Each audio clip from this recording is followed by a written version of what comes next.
Je vous remercie, Monsieur le Président, Messieurs les assesseurs. Je voudrais, avant d'entrer dans l'essentiel, et dire que c'est notre justice qui est là. C'est pourquoi ce débat est intéressant. Et je me permets de respecter les différentes positions respectives de la défense. La défense est dans son rôle. C'est tout à fait normal. Et j'ai toujours dit,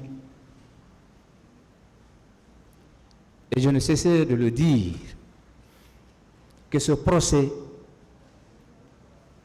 si la Guinée le réussit, rien ne nous empêche d'aller au grand chantier de la réconciliation. Monsieur le Président, je reviens maintenant sur les questions techniques.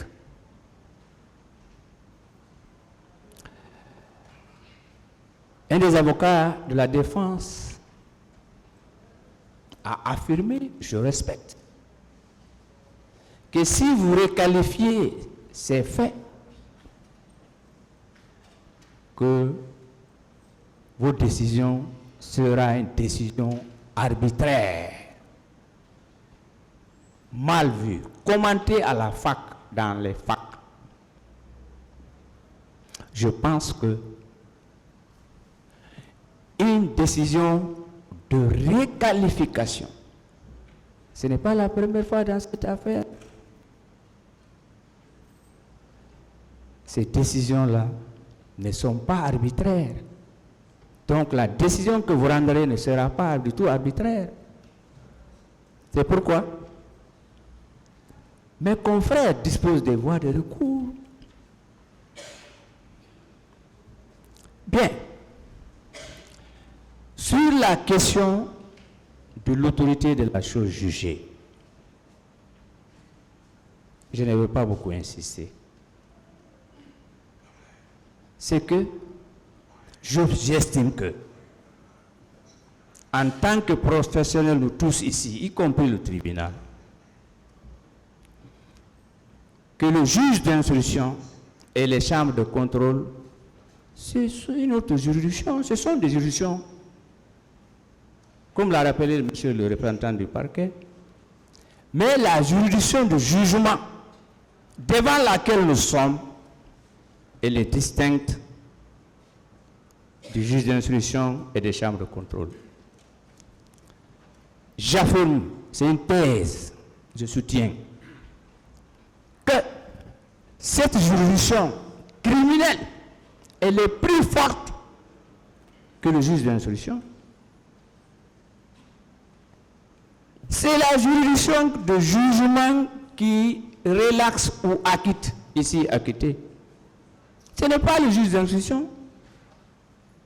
La décision définitive en matière pénale n'appartient pas aux juridictions d'instruction. Quand il y a une ordonnance de renvoi, quel que soit le crime ou l'infraction, délit, si vous voulez, la décision, la dernière décision appartient à la juridiction de jugement. Là, j'en ai fini. Le débat le plus intéressant, c'est l'entrée en vigueur des traités.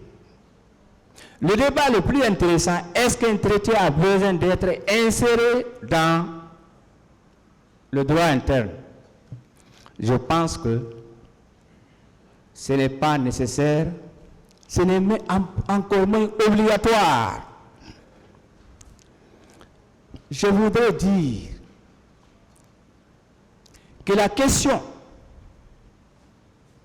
de mise en vigueur des traités est réglée par le plus important. Le premier instrument juridique international, c'est la Charte des Nations Unies qui a réglé la question. En son article 110.1, pour ceux qui ont Internet, visitez. Je n'ai pas l'habitude de lire, mais avec la permission du président, parce que ici c'est une tribune, permettez-moi, je vais lire. D'abord, la charte, c'est du 26 juin 1945, qui est entrée en octobre de la même année, signée à San Francisco. L'article 110, c'est vers la fin. La présente charte sera ratifiée par les États signataires, conformément à leurs règles constitutionnelles respectives. Article 110 de la Charte des Nations Unies. Pourquoi les Nations Unies elles-mêmes l'ont fait? C'est que, avant même la Charte, au temps de la SDN, Société des Nations, parce que c'est après la Première Guerre mondiale, SDN, après on est aux Nations Unies. C'est que jamais un instrument juridique international n'a été imposé à un État. C'est un contrat, c'est un accord, c'est si vous voulez. C'est pour dire quoi? La charte a donné la latitude aux États de se référer à leurs constitutions respectives.